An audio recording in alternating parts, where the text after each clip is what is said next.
Bonjour à toutes et à tous. Et au nom de tout le comité d'initiative, je présente d'abord nos plates excuses aux journalistes et à tous ceux qui ont tenu à être là à temps pour honorer de leur présence cette conférence de presse. Nous sommes vraiment désolés de ce retard, un gros retard d'1 heure. Donc on va commencer cette conférence de presse et quand vous voyez les figures et les organisations qui sont autour de cette table, et ce qui arrive d'ailleurs, vous pouvez deviner aisément ou comprendre aisément l'urgence de l'heure ou l'urgence de la question. Une question qui transcende les appartenances. C'est la question de la Constitution du Sénégal, la problématique du mandat présidentiel. La plupart d'entre vous sont témoins des événements, de tout ce qui s'est passé entre 2011 et 2012. Tout le combat citoyen qu'il y a eu autour de Touche pas à ma Constitution, autour du M23, contre une troisième candidature de Abdoulaye Wade, que la Constitution ne permet pas, et il a voulu malgré tout ça forcer. Vous avez eu tout le combat héroïque du peuple sénégalais. Mais tout le combat aussi qui a impliqué des hommes politiques, à l'image de l'actuel président de la République, Macky Sall, qui a été le principal d'ailleurs bénéficiaire de cette lutte historique du peuple sénégalais. Et vous avez pu voir aussi qu'après ça, après l'alternance, il y a eu des réformes qui ont été engagées pour permettre de clore pour de bon ce débat sur troisième candidature au Sénégal. Et après cette réforme, d'ailleurs, pour justifier cette réforme de la Constitution, en tout cas cette révision de la Constitution, vous avez pu entendre le président de la République à maintes reprises dire que conformément à l'esprit qu'il a amené au pouvoir, qu'il était important d'en finir avec ces questions de troisième mandat présidentiel. Et après aussi le référendum qu'il y a eu, vous avez pu voir à maintes reprises, il s'est prononcé encore sur ça. Et il a écrit même dans son ouvrage Le Sénégal au cœur avant l'élection de 2019 qu'il se présentait devant le peuple sénégalais pour demander un second et dernier mandat. Vous avez remarqué aussi que depuis un certain moment, il y a un doute qui s'installe dans la tête des Sénégalais par rapport à, en tout cas, par rapport au respect de la Constitution, cette disposition de la Charte fondamentale, mais aussi le respect de la parole donnée qui est la première personnalité de ce pays, qui est le père de la nation. Et nous avons estimé, en tant que société civile, qu'il était important d'avoir cette initiative-là pour que les vieux démons de 2012 ne se réveillent, mais pour aussi qu'on ne vive pas ce qui s'est passé en mars 2021 au Sénégal, avec les événements qu'il y a eu. Et donc, il y a eu un comité, un groupe de citoyens de la société civile qui a pris l'initiative de mettre en place cette plateforme citoyenne Diamaguène troisième mandat. Son nom parle de lui-même. Et l'objectif, c'est de Dogale Mbirni. Dogale Mbirni, c'est une initiative préventive qui vise à s'adresser au président Macky Sall pour faire en sorte qu'on ne tombe pas encore dans les travers qu'on a connus. Et c'est une initiative qui est lancée, qui va être lancée aujourd'hui et qui est ouverte à tous les citoyens sénégalais, de quelque bord qu'ils soient. Parce que la question dont la problématique dont il est question transcende les appartenances. Donc, nous allons donner la parole au doyen Mbodj, que vous connaissez tous dans le M23, qui va lire aujourd'hui le premier acte que nous allons poser à travers cette initiative, c'est-à-dire la lettre ouverte adressée au président Macky Sall. Et après cela, nous donnerons la parole au doyen Aluntine qui va parler du sens de cette initiative encore une fois, avant de passer aux questions-réponses et des réponses auxquelles, en tout cas des questions auxquelles, tous ceux qui sont ici pourront apporter des réponses parce qu'il s'agit d'une dynamique commune avec tous ces acteurs que vous voyez, toutes ces parties prenantes que vous voyez et qui s'ouvrent encore une fois à toutes les franges de la société sénégalaise, à tous les citoyens sénégalais. Donc merci beaucoup, doyen Mbodj. Nous allons vous donner la parole.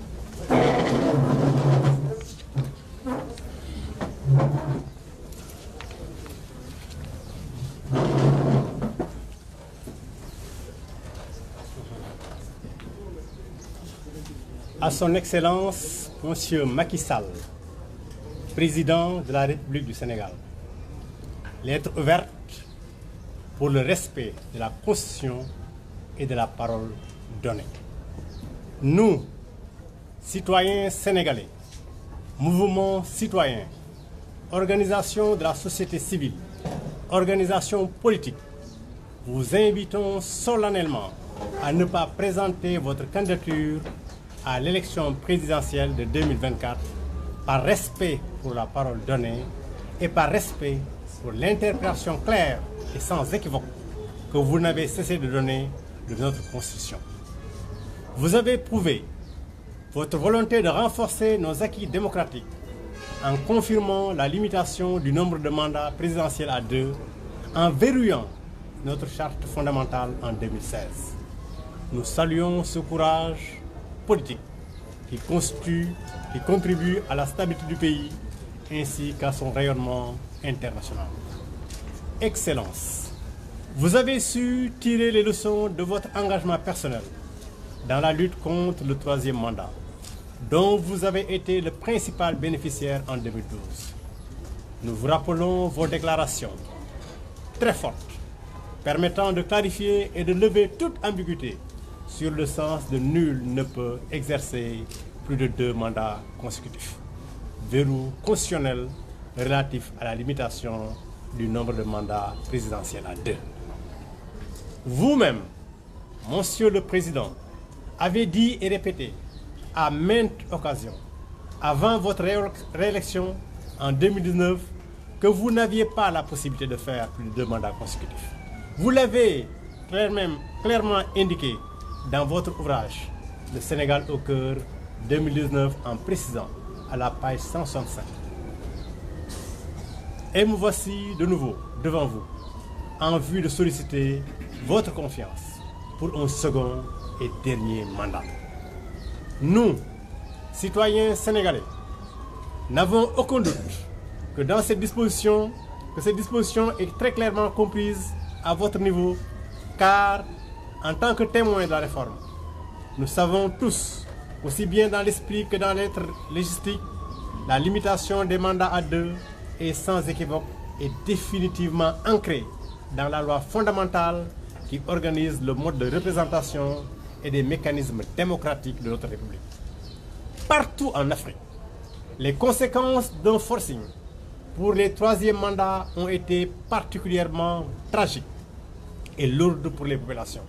C'est pourquoi, Monsieur le Président, nous, citoyens, tenons à éviter à notre pays un scénario de chaos. Pour nous éviter une telle catastrophe, dont les conséquences pourraient être encore plus dramatiques que le bilan 2012, nous vous invitons, Monsieur le Président, à faire une déclaration ouverte pour lever toute équivoque et installer définitivement le Sénégal dans des conditions de sérénité, de paix et de stabilité durable. Monsieur le Président, de grâce, respectez la Constitution, respectez votre parole. Ndax jàmm moo gën 3e mandat. Je vous remercie. Il y a M. Denis Ndour qui va faire la partie Wolof. J'avais oublié de vous le notifier.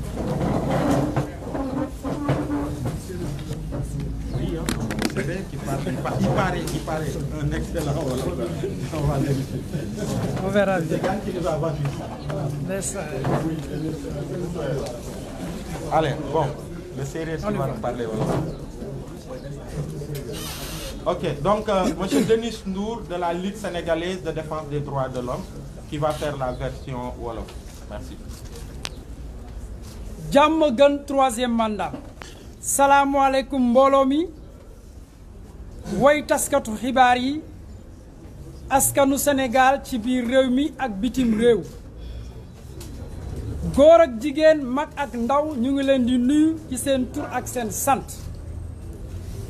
maa ngi leen di digtal bataaxalu waa ay askanu Sénégal bi bind son excellence Macky Sall njiitu réewu Sénégal ndax respect sartu réew mi ak solosu sàmm sa kàddu ñun doomu réew mi booloo ci kuréel bi dajale waa société civile syndicalistes yi politique yi leader d'opinion yi kilifa yu farul fenn ak ay Sénégal yu gëm réew mi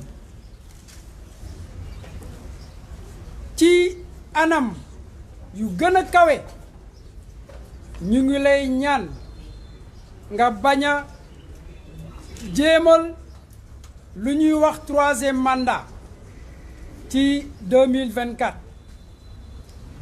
ndax sàmm sa kàddu ndax dëggal nga ko ci faram-fàcce leeraayu suñu constitution di ndeyu sartu réew mi wone nga ci sa ndogal en 2016 suñu bi ñuy defee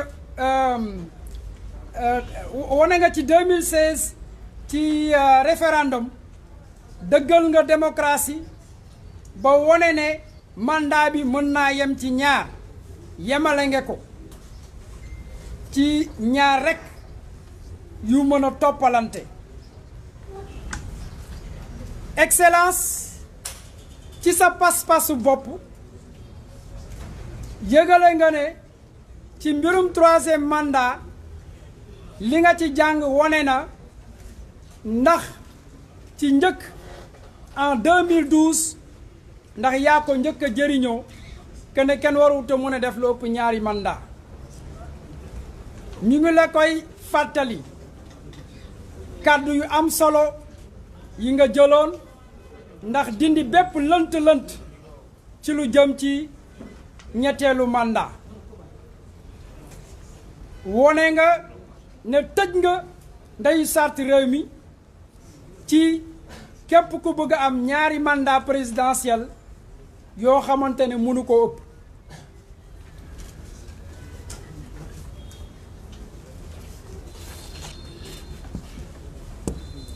yow ci sa bopp président de la république wax nga ci sa bind téere boo bind Sénégal ci xol yi kene yaa ngi ñëw kat di ñaanaat ñu may la nga am ñaareelu mandat te mu doon sa mandat bu mujj excellence ci sa bopp yow xamal nga ko te yaa ko wax te ci kàddu yooyu la ñuy demee gis nañu ne ñun citoyen sénégalais doomu réew mi gëm nañu ne loolu nga wax mooy li wër ndax fekke nga ba ñu yeesalaat sartu réew mi ndax ñu mën a tëj mbirum mbàndaay yi ndax jemele nañ ko ci ñaar kepp suñu doxalin démocratie fës na ci àdduna si ci ndogal boobu fépp ci Afrique gis nañu ko bu ñu amee mbirum forcé 3e mandat ay ñaawteef ak ay tolof-tolof yu jéggi daayoo lay jur loolu moo tax ñu bëgg nag loolu bañ a am ci suñu réew monsieur le président yaakaar nañu ne tey di nga ñu gindi xam nañu ne di nga ñu éviter jàmmaarloo ak tolof-tolof yi ñu gisoon 2012 ci lu jëm ci 3e mandat ndax ñu bañ a delluwaat fa ñu nekkoon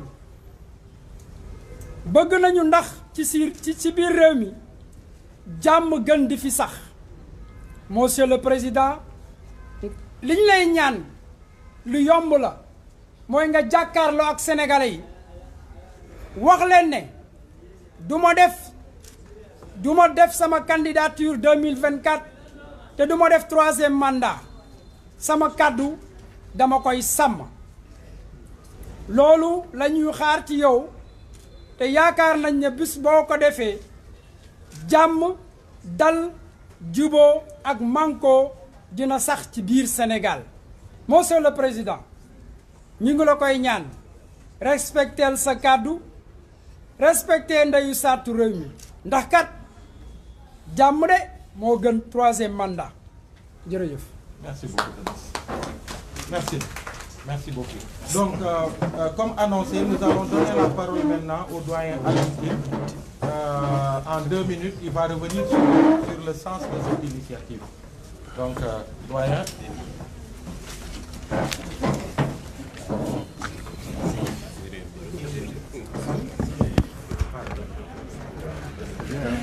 asalaamaaleykum maa ngi nuyu ñëpp di sant ñëpp man su fekkee ne dama toogaat fii tey ak li nga xam ne yëpp def nañu ko en 2011 2012 ci ay 3e mandat di ko xeex di xeex maa waxoon waxeet di taxaw naan Wade dégage bu ñu naree toggaat di ko def ak bakkan yi nga xam ne yépp tuuru nañu ak ñu ñu jàpp dafa mel ni dañuy dellu gannaaw te kat jamono ji ñu toll ci Sénégal nga xam ne dañuy dugg ci buntu boo xam ne mooy buntu prospérité am pétrole am gaz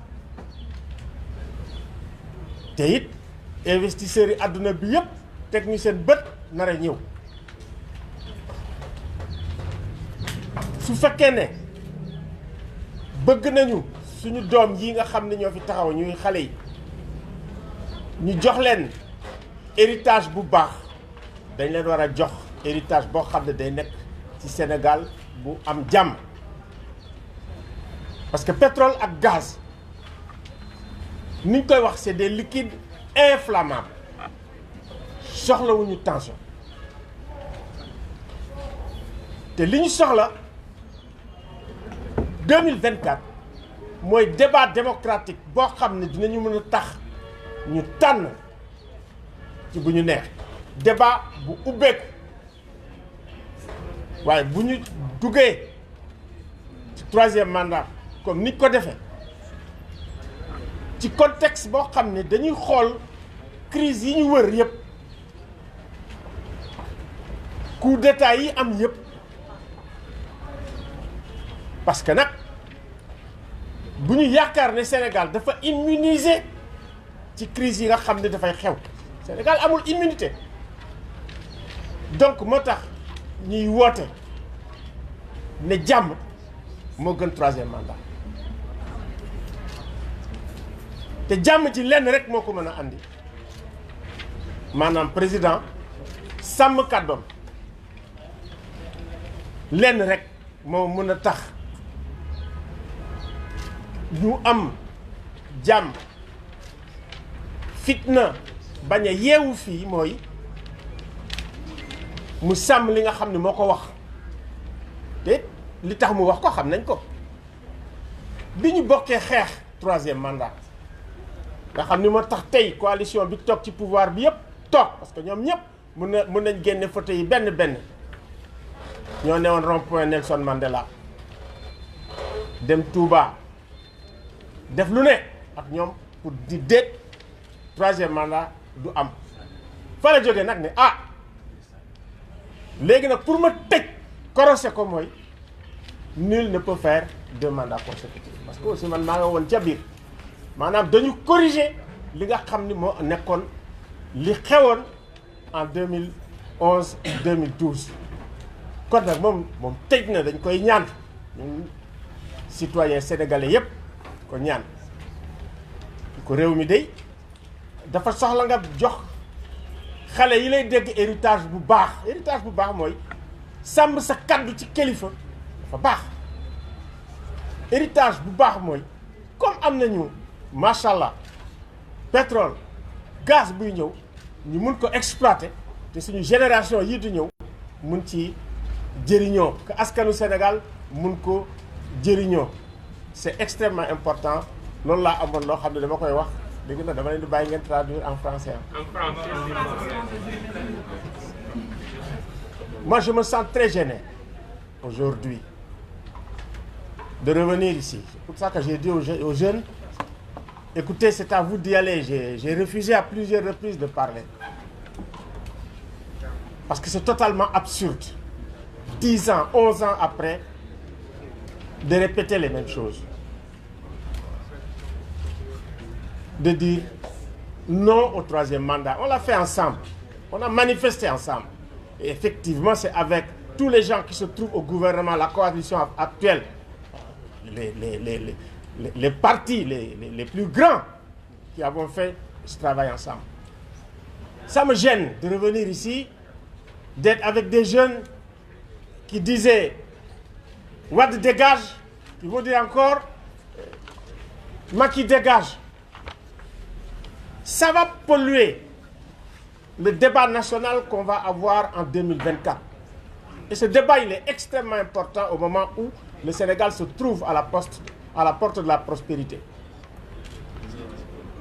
Ce débat est important parce que les enjeux géopolitiques que créent le gaz et le pétrole, on le sait, sont des enjeux extrêmement élevés. Et qui ne dépendent pas exclusivement du Sénégal, mais qui dépendent d'autres. Donc nous avons besoin de stabilité, nous avons besoin de calme, et nous avons besoin que le président de la République lui-même respecte sa parole donnée. C'est extrêmement important.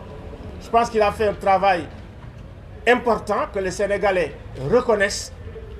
La meilleure des choses aujourd'hui pour lui, pour le Sénégal et pour l'Afrique, c'est de sortir par le haut.